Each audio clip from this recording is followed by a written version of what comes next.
And welcome to the video game review for the week of December 21st to the 28th. I'm John, I'm Colin. and this week we're going to talk about our predictions for 2017 in gaming. So let's get started. So we have each come up with two predictions and have not shared them with each other because we wanted to make sure that, one, see what we both think independently without having previous conversation about it, and two, see if we could shock each other because I'm coming in for a little bit of the shock value. No, I'm kidding. Oh, It should mine be are good. not shocking. It's good. My predictions are going to they're going to be on a different side. It's not going to be something that I think you would even see or some of the people who know me would even see. Okay, So, good. I'm excited. all right. So if you don't mind if I start. Yeah, please do. All right. My first prediction for 2017 is we're going to see the failure of virtual reality, and it's going to fall flat on its face. You, son. I'm gonna need to choose my third choice. Are you kidding me? Prediction number one. Number one. I've got them written on my phone here. Number one. VR fails to impress again. Oh my god. So go ahead. Sorry, I didn't want to interrupt. So, and where it's for me, it's coming in is it's the price tag. If you want a decent VR setup, you're forking out $700. If you have no way of getting into it, you got to add a computer to it. You can try to get into the PlayStation VR, but you're still shelling out $400 for the system, or I think it's $250 now. So, by the way, if you want a PlayStation or an Xbox One, you can go on the holiday sales and pick them up. But there's my free advertisement. But you're shelling out some serious cash to be able to get into it. If you're thinking that like the Samsung is gonna pull it off for you, like the little visor with the phone, Right. you're not. That's not virtual reality. You're just lying to yourself. You're in an alternate reality. So it's gonna be cost prohibitive, and because of that, you're gonna see the same thing that happened with the Wii U development cycle. It's difficult to do. Nobody's gonna want to buy it. There's no profit, and you're gonna watch it just tank. It's a great idea, but until they get the technology to be affordable and not the cost of two systems altogether plus a PC to run it. Because, by the way, you can't just have a normal PC. You need a top-end graphics card. So you're already talking to needing a GTX 970 or greater. I think you and I are already both in the 1,000 line, and even that they're questioning if that's going to be able to hold up to the VR capabilities of some of the greater titles. Because it needs to maintain 90 frames per second or higher to make sure that you don't see any stuttering with your own visual eye. And yes, people can only see in 30 frames per second or up to 60 frames per second, but 90 frames is what allows you to have consistency, especially with frame drop. And you, by the way, have to have enough RAM to be able to process these things. Nobody's going to come in with that unless they're already there. You see bigger game names, like you saw the Game Grumps do it, you saw Markiplier do it, MatPat did it. But these guys own YouTube channels that are million-plus viewers. They're making serious bank. They're probably making $100,000 a month, if not more. Yeah, for them to shell out $700 to be on the wave of AVR, it's great. People like Colin and I, we're not going to be sitting there going, "Hey, here's money. I'm just going to keep throwing it out to you." So to be clear, I do wanna preface because I think We're not poor. I I'm kidding. I have I have not played VR at all. John, have you?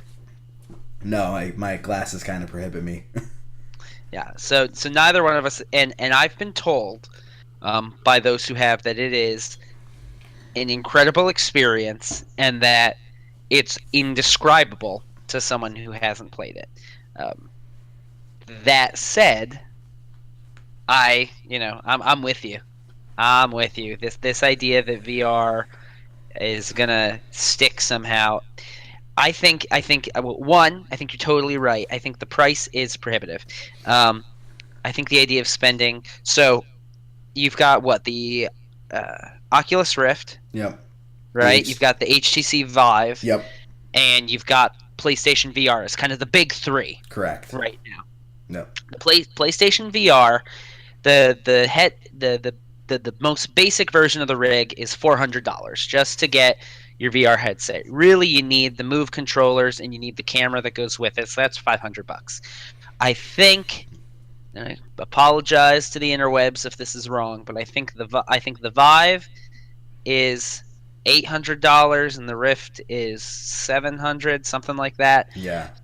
But then, as you noted, you need if you don't already have a PlayStation 4 for the PlayStation VR, you're talking $250 to $400 if you want to go up to the PlayStation Pro. And then for a PC, forget about it. And I want to note, I'm not averse to spending money on premium technology products. I bought the GTX 1080 the month it came out because I'm impatient. I didn't need a GTX 1080, so I've thrown away a couple $100 on expensive tech products before, but this, this is $800 plus. So even if you can get yourself over the cost hurdle, which I don't know that I could with this because it's limited. My GTX 1080 is going to run every game that's on a computer, whereas the VR headset automatically reduces the amount of games that are playable to me on VR. It's not like every game runs in VR because I have the headset. They have to be optimized for it. So spending $800 on kind of this premium experience, I just don't know is worth it to me. But really, I think one of the big holdups here, and I think it's one of the things that killed 3D TV, is the headset. Yeah. In particular, the idea that you have to have all these wires coming out of your head, connecting to your controllers, connecting to the computer.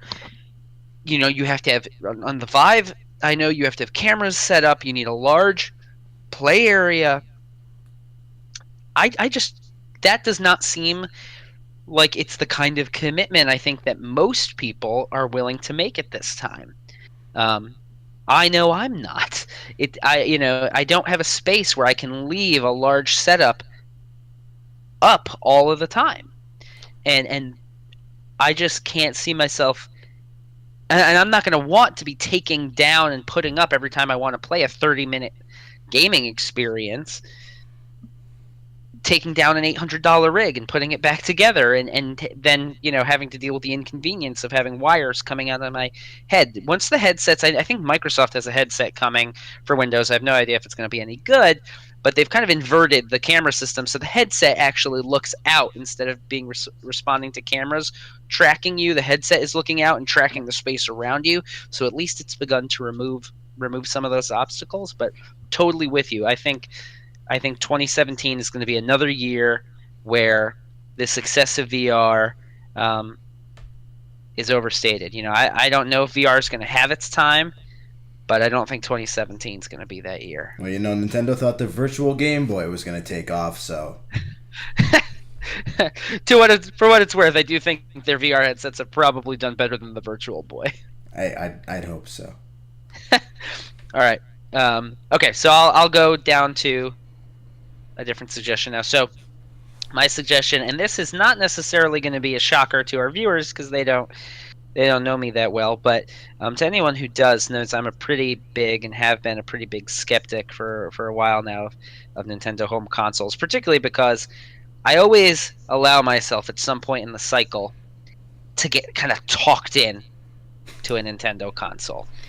You hear about how great the latest Zelda or Mario property is, and I have these kind of nostalgic, warm feelings of playing the NES and the SNES, and I pick up the GameCube, I pick up the Nintendo Wii, I pick up the Wii U, and every single time I feel burnt, I feel like I wasted my money. I end up with games that I never play, and just I really feel like Nintendo consoles rarely pay out in terms of experiential value. That said, my prediction for 2017 is that, one, not only is the Nintendo Switch a home run, I think it's a home run, and I think Nintendo gets their online game together. I have no evidence for this, no evidence whatsoever, and if Mario Run is any indication, I may already be wrong. Yeah, but I'm going out on a limb here, and I'm saying Nintendo Switch is a home run primarily because of that first teaser. They look like they've recommitted to appealing to the core gamer. The same kind of adjustment that Sony made going from PlayStation 3 to PlayStation 4. Make it easy to develop for, make it attractive for big name properties. They already showed Skyrim on there, right? Something that the Wii U didn't get at all. at any point. So make it attractive to big name properties, and it seems like they're listening. There was a lot of talk about Nintendo. Why don't you just make a great portable? Drop this whole home console charade, and they said, you know what? We'll do it. We'll make the best portable there is. So they seem to be listening. So that's my prediction. Nintendo Switch is a home run, and they get their game together with online. You had me up until online. That I agree with you on the Switch being a home run. I was excited for it. That launch trailer did bring up the warm feeling. Now I'm a Nintendo fanboy. I think in the first 3 episodes and even this episode, I've really relegated into the fact that I love the nostalgia feeling and I love Nintendo. But their online system has sucked every time. I don't see them getting it together this one. I still think they're gonna try to keep to the models that they've used before because they're afraid of they're afraid of the community. They are very much that they're a pariah for what they do. They know it, that they don't want to hear it. They don't want to hear any negative comments. They're kind of like, yep, we made a mistake. They'll tell you when they made a mistake, but they're going to tell you they made a mistake. They don't want to hear it. Yeah. And if they do hear it, they release it as a new console.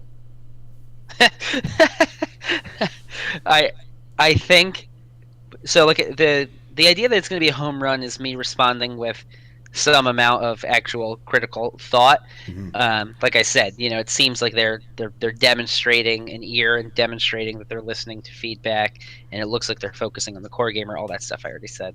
The idea that they're going to get online together comes from no evidence, just from the old wisdom that says even a broken clock is right twice a day. Like, eventually they got to get it right almost on accident, right? Like, you can't miss this many times for this long without maybe stumbling onto a good idea at some point.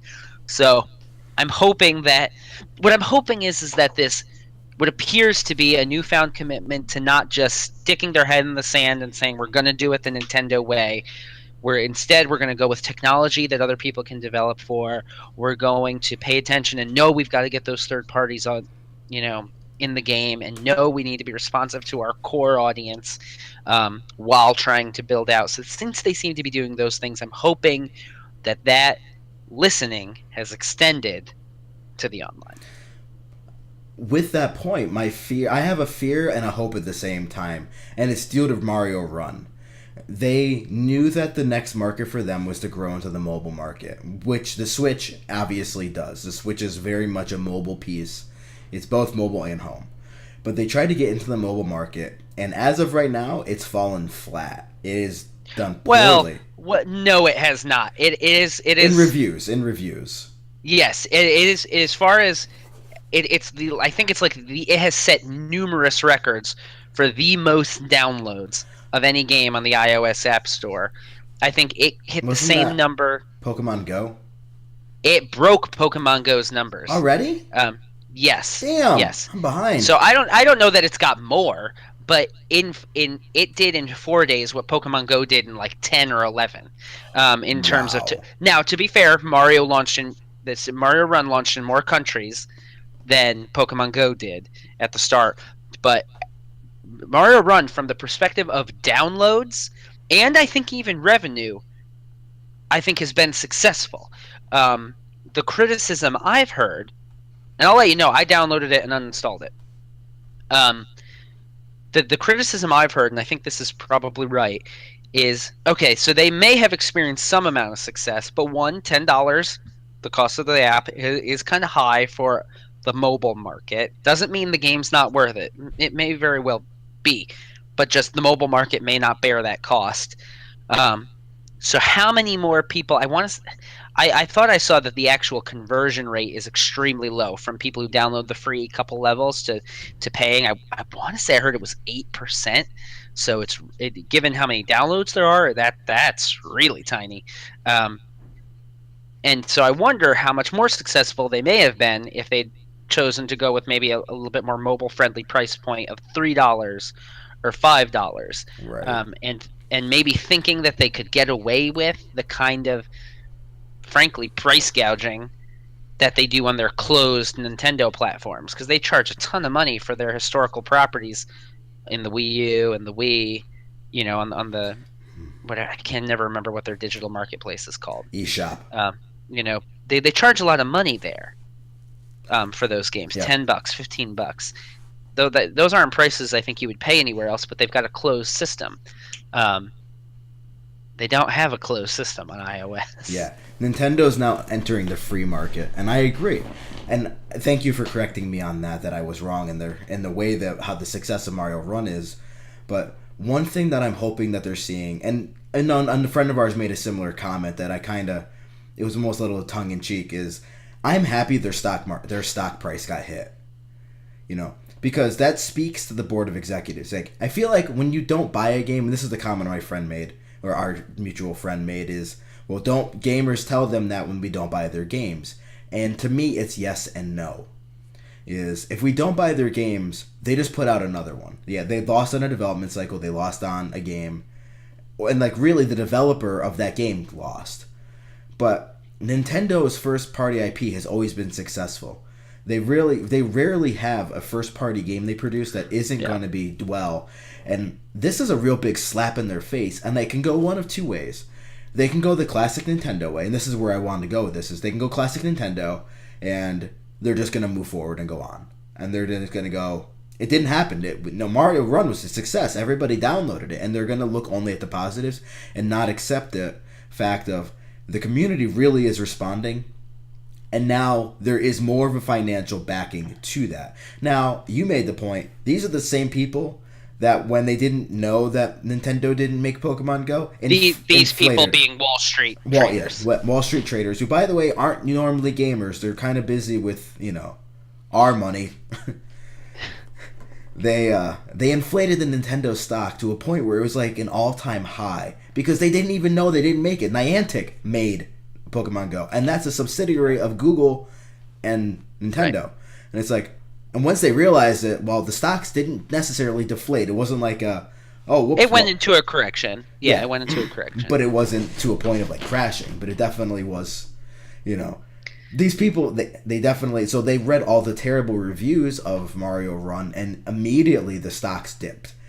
Yeah. And I want that to be like Nintendo to go, okay, we do need to be responsive. Like, yes, the Switch is a response.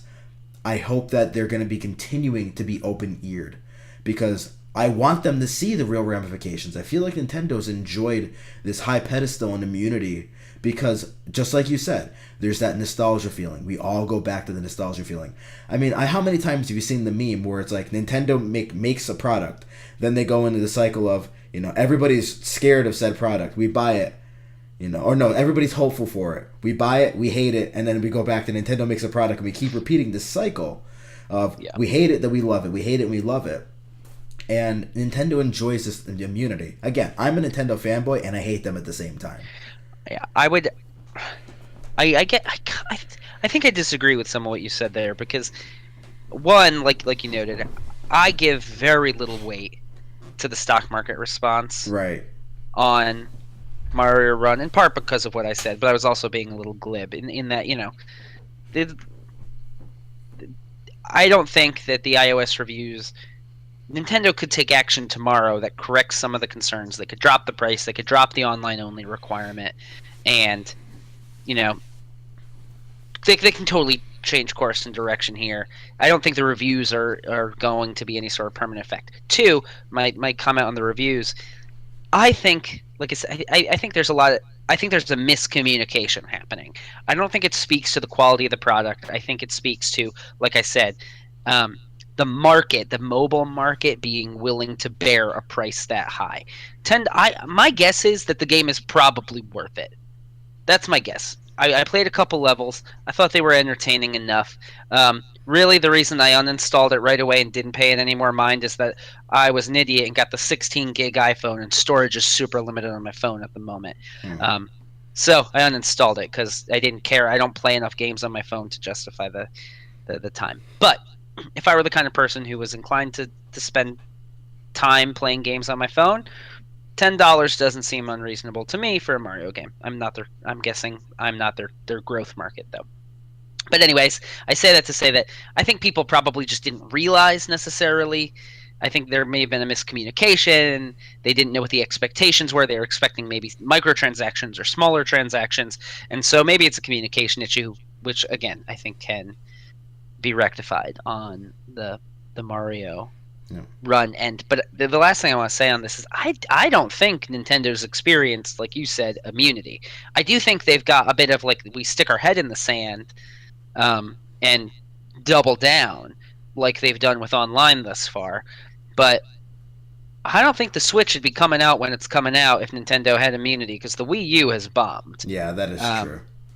And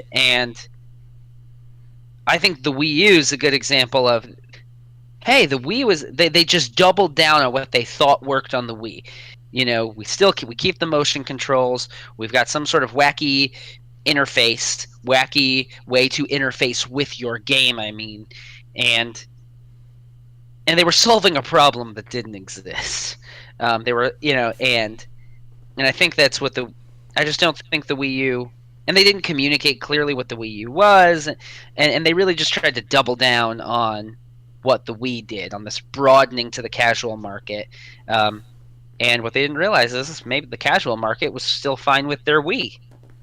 They're still fine playing Wii Bowling and Wii Sports. They don't need another game console because they're not inclined to invest that much, that frequently. Right. And so I think and that's why I'm excited for the Switch, because I think the Switch shows a strategic realignment. They're saying the people who are actually going to buy this stuff are people who care about games. You want to make game proper. You want to make the controls simple, and maybe you want to still have motion controls so you can have more consumer-friendly games, and you make it mobile so that there's another reason for the casual gamer to get involved. But the people who are going to upgrade, the people who are going to change out their Wii for the Wii U and their Wii U for the Switch, that's you, that's me. Those are people who care about games and gaming and want to stay kind of cutting edge. And the Switch seems to show to me that realignment, to them saying, you know what, maybe we can't just take any console, slap a Mario and Zelda on it, ship it out the door, and be okay for a generation, because they weren't okay for this generation. No, I agree. And had they shipped a Nintendo, yes, if they had shipped a Nintendo, if they shipped a Zelda on the Wii U, maybe it would have been a little more successful. Yeah, John's love of Zelda, if it's not well documented by now, will be well documented throughout the run of this show. Don't worry, here's shock number 2. Zelda Breath of the Wild is going to be a failure. Whoa, that I did not see coming. Yep. And where I look at it is, I'm excited. I mean, again, a Zelda fan, but they're trying to harken back to where Zelda 1 was. And they're gonna miss, and here's the reasons why I think they're gonna miss. They're trying to compete with Skyrim. They're trying to compete with Bethesda and open world. Rockstar does it better. Bethesda does it better. I mean, hell, Saints Row does it better. These games understand open world. Zelda 1 is not open world. Anybody who wants to get in an argument with me over that, I will gladly tell you why. Zelda 1 is linear. Yes, you can go to certain temples first. However, you still need certain items to be able to progress to more dungeons. You have some linearity to it. That makes it linear. Open world, by definition of open world, is I can go everywhere and do everything. GTA Online is, by definition, completely open world. You can do everything imaginable. Yes, in some of the GTA, you have to have a story mode, and that's the progression of a story mode. Same reason why A Link to the Past is semi-open world. These are semi-open world atmospheres. Zelda Breath of the Wild is being touted as completely open world.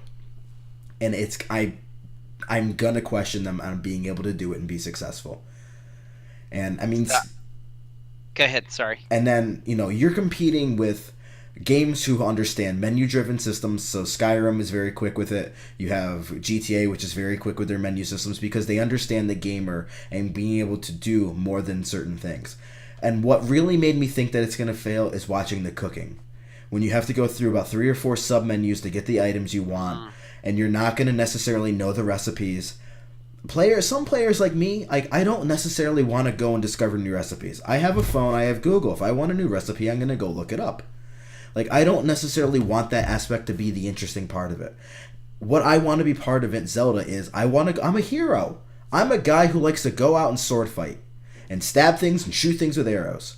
Make that the point of my game and make it the adventuring fun. Don't make all these little things for survival and bonuses and all this other stuff. Don't make that the prominent point of the game, and I feel like Nintendo's going to do that. They have a bad stigma of making the side quests main quests. So I haven't seen a ton about Breath of the Wild, enough to really have a, I've seen glimpses, snapshots, Yep. really.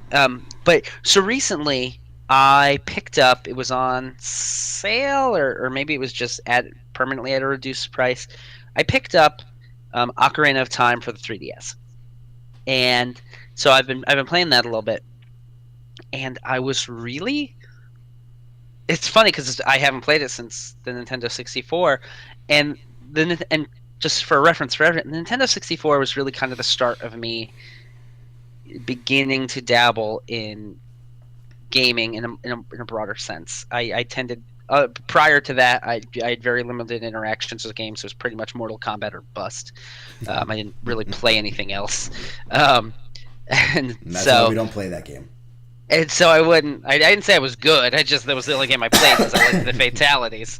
But anyway, so Nintendo 64 is when I first started to dabble in other games, and so I'm quite certain that the first time I played Ocarina of Time, I borrowed a friend's copy of the cartridge, and it was like basically all the way played through, and I didn't know what I was doing. I was just running around the open world and fishing and stuff or whatever. So, I didn't get the full experience. So I'm actually getting more of the experience this time, and I think I'm surprised at how open it is, and I'm constantly going like, holy crap, this was on the Nintendo 64. Like, there's these big open arenas and big courtyards, and I'm just constantly in shock at the amount of space that there is, and the just amount of kind of they leave you in an area, and you just kind of have to figure out what to do next. They're not necessarily taking you by the hand.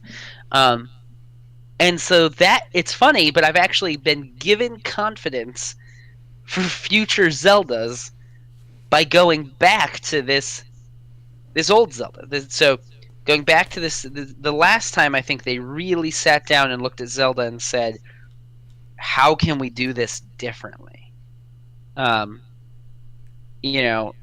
I think I played a little bit of Twilight Princess.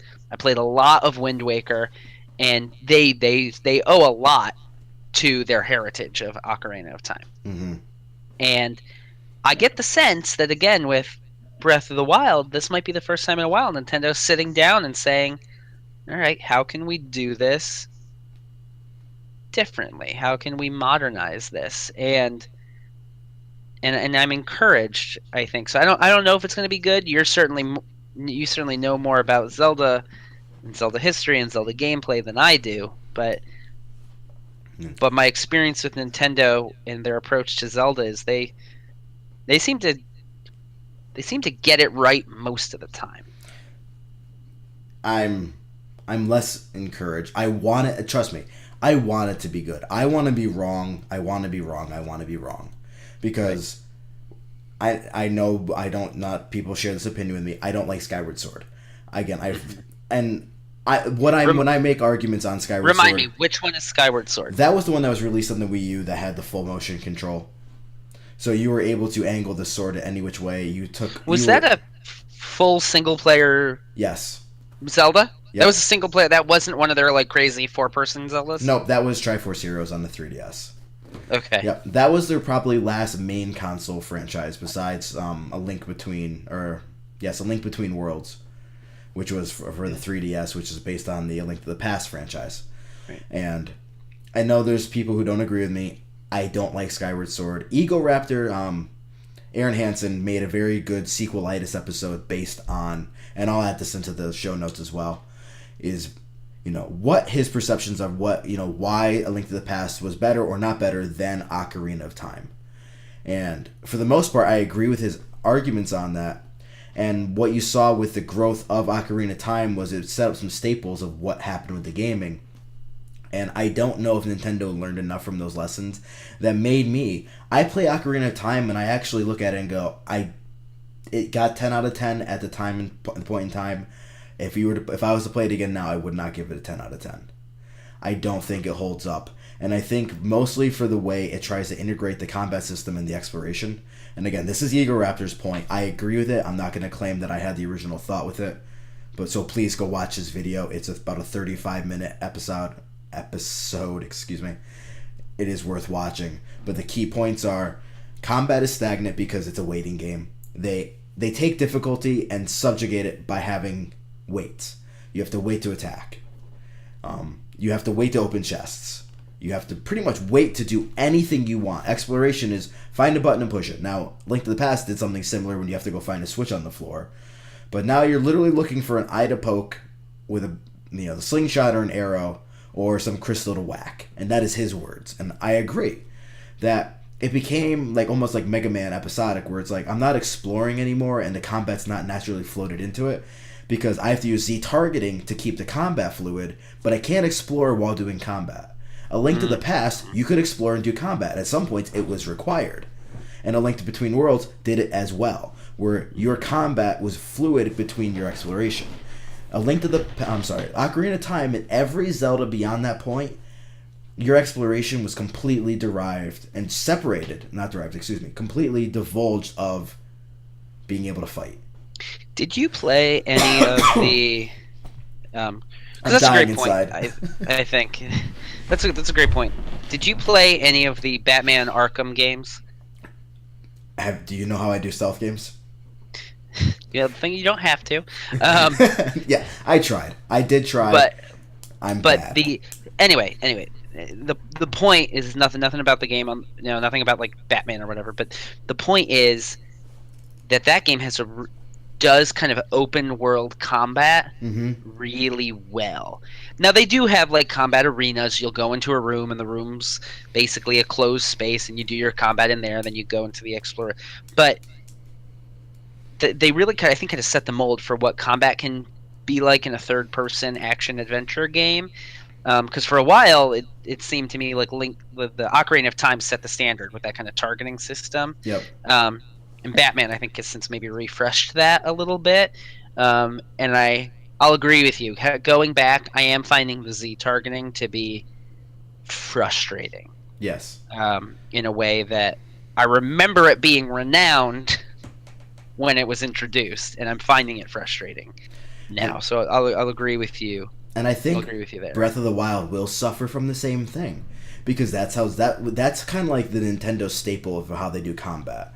I don't think they're going to be able to take the page out of Skyrim's book, where Skyrim does it well, Rockstar does it well in regards to GTA. Like, you can continue exploring and working your way through the world while being in constant combat. I mean, how many times do I go on GTA Online and I'm literally in a combat while driving a car through the city, so I'm circumnavigating my way and exploring while being shot at. So, for what it's worth, GTA only kind of like in the last generation has really figured that out. Yeah, and I mean that's fair that they have only figured out recently, and it is a growth cycle. But Zelda also and Nintendo has had the same growth cycle as well. Right. So I'm hoping as I said, I hope I'm wrong. I'm hoping that they can figure out the combat system and make it fluid and making exploration fun again. I feel like that's a political statement, but I'm also worried make exploration fun again. I'm also worried that hold on to that, because that's like a show topic. There you go. It actually is probably, but I think you're gonna have a problem where there's side quests and the menu driven and the menu driving to get to do things is gonna make people frustrated. People like me, who I'm gonna buy it anyway. I mean, come on, I'm a freaking Nintendo fanboy. But I'm still, I'm so hesitant on it, and I want it to be good, but in my heart of hearts, I just think Nintendo's going to punt on it again. And I really don't want to. So, I'm sorry. Let me move on, because it's a different game, but I think there's probably a little bit of a common theme here. So, my prediction is that Mass Effect Andromeda sucks the wind out of the Mass Effect series. So the Mass Effect Andromeda is a letdown, I think, and that's following Mass Effect 3. And part of the reason I say this It's I think that there has been a such a relentless focus on open world gaming that I they're just getting so stale and boring. Um, Stop and so what you so I think one of the best examples of this, a game that has a lot of fine components, but I'm gonna go back it I'll back us up to Dragon Age Inquisition. Um, and it was the game I was really excited for because I loved the first Dragon Age. Dragon Age Origins was great. Dragon Age 2 decided to delete everything that made Dragon Age Origins great and was awful.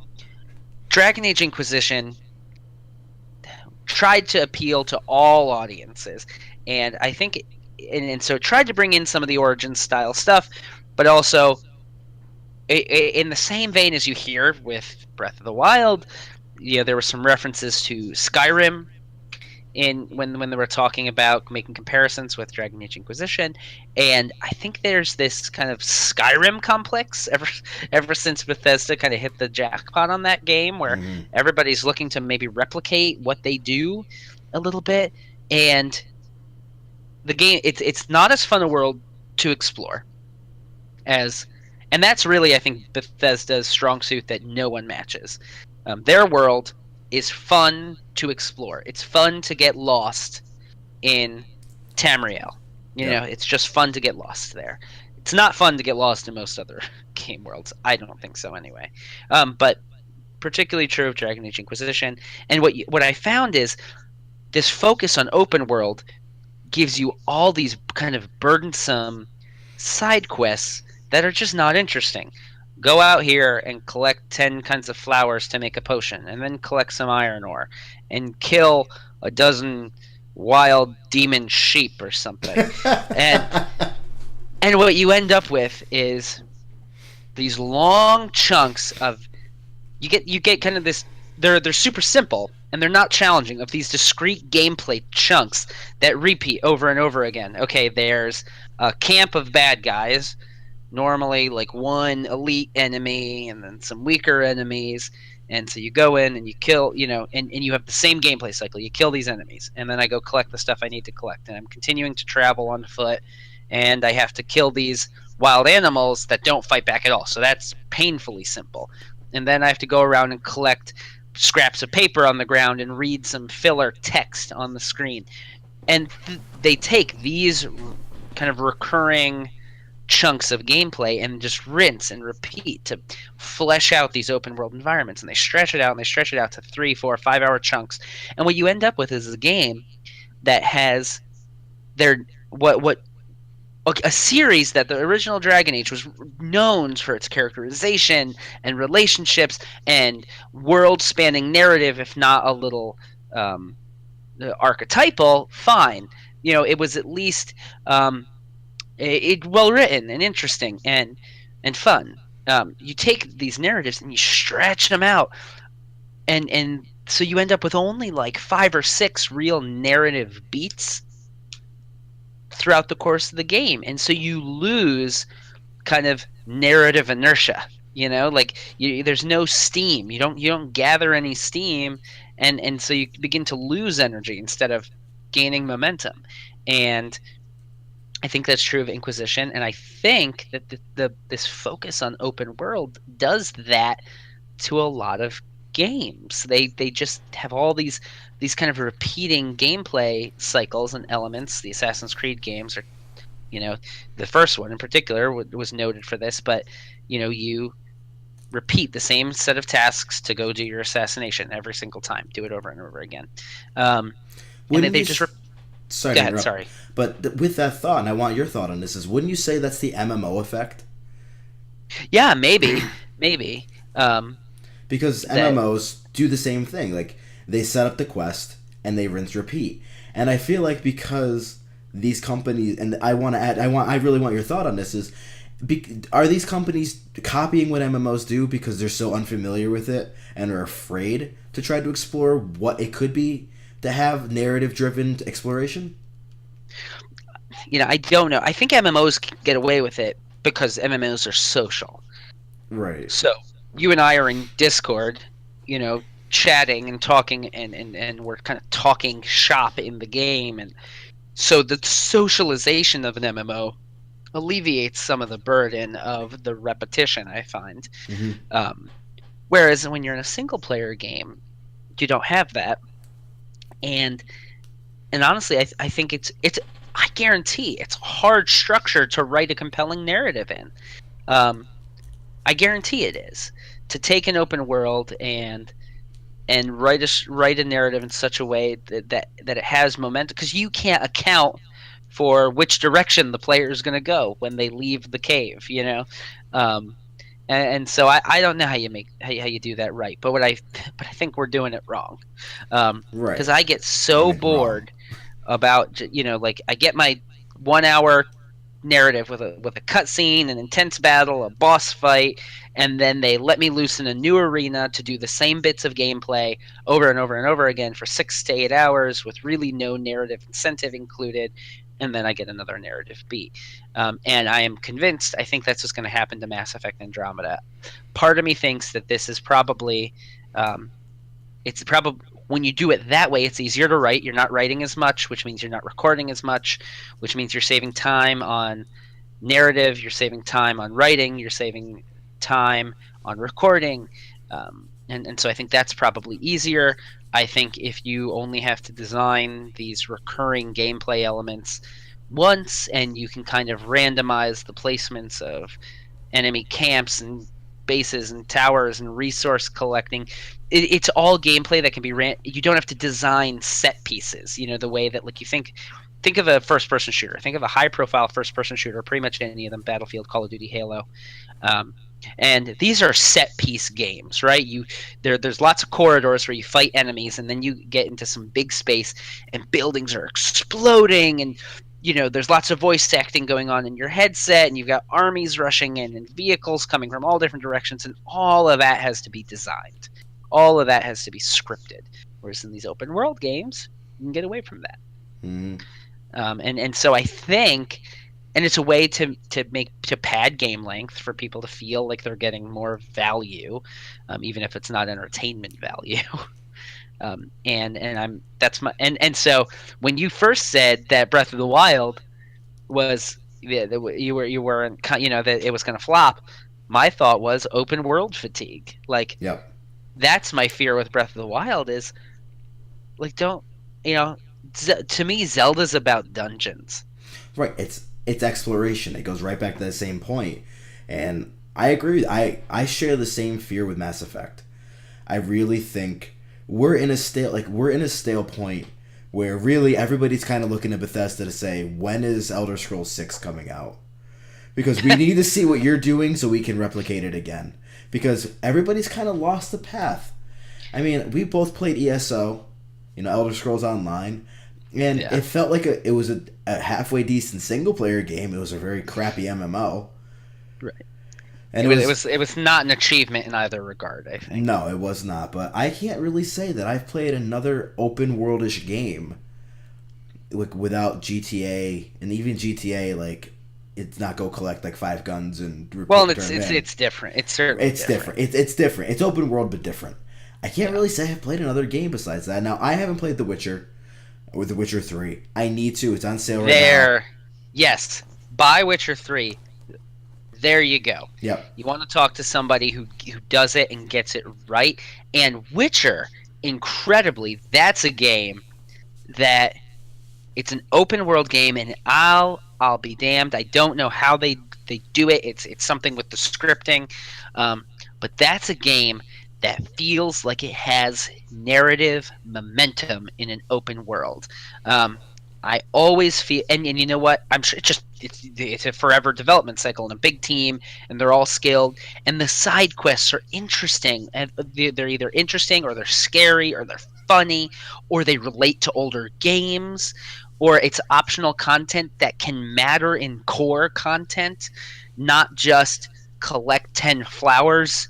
Like, it there's a game that gets it right. Yep. Um, I'm so laughing yeah, because that I know that quest bothered you. I'm so glad you brought that up, because Witcher 3, Yeah.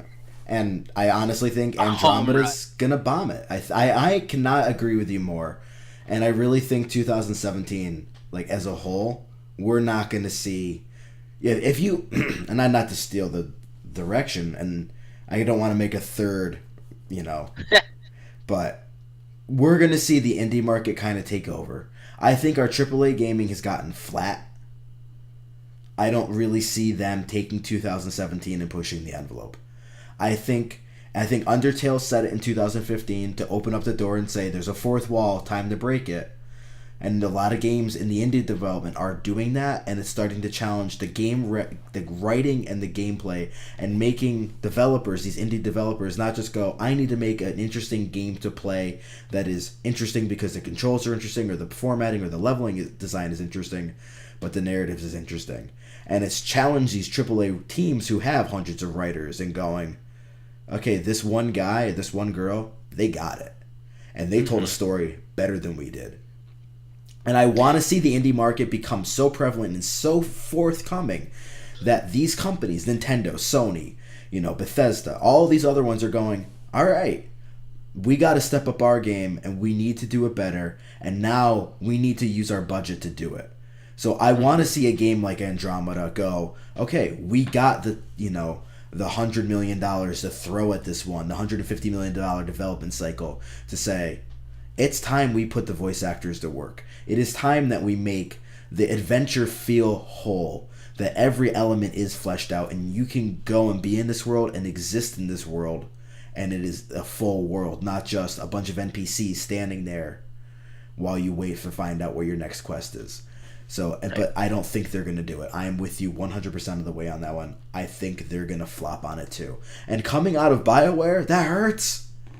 That hurts so much, because KOTOR 2, minus the really short... Well, that was Obsidian. That was not BioWare. Oh, yeah, and that was due to a development cycle cutting it short. But that one had so much promise. And honestly, KOTOR, like, you look at BioWare and you go, you guys did it well. You guys did it great. Come back to us, BioWare. We miss you. We miss you so much. So anyway, I agree. Open world fatigue, I think, is a thing. I think it's killing some of our franchises, and I'm expecting it to kill Andromeda. I expect it to kill Breath of the Wild. So can we restate your two predictions for 2017 are? So I stole yours in saying that VR will flop in 2017. Yep. And then following with that is Breath of the Wild. Legend of Zelda Breath of the Wild will not be successful. All right. So you heard it. VR is going to flop. Breath of the Wild is also going to flop. Those are John's predictions. I'm saying the Nintendo Switch is a home run. Don't know that that's as much of a stretch, but the stretch part of the prediction is, and they're going to get online right this time. So that's my prediction for the Nintendo Switch. And Mass Effect Andromeda is a failure due to open world fatigue. Those are my predictions for 2017. All right, viewers. What's your predictions for 2017? And how do you think ours did? Did we hit it? Are we going to hit a home run with our predictions, or are we going to fall flat on our face too? Leave a comment below in the section and let us know. Let us know what you think. So this has been the Video Game Review. I'm John. I'm Colin. All right. Keep on discussing. Keep on thinking. We'll see you next time.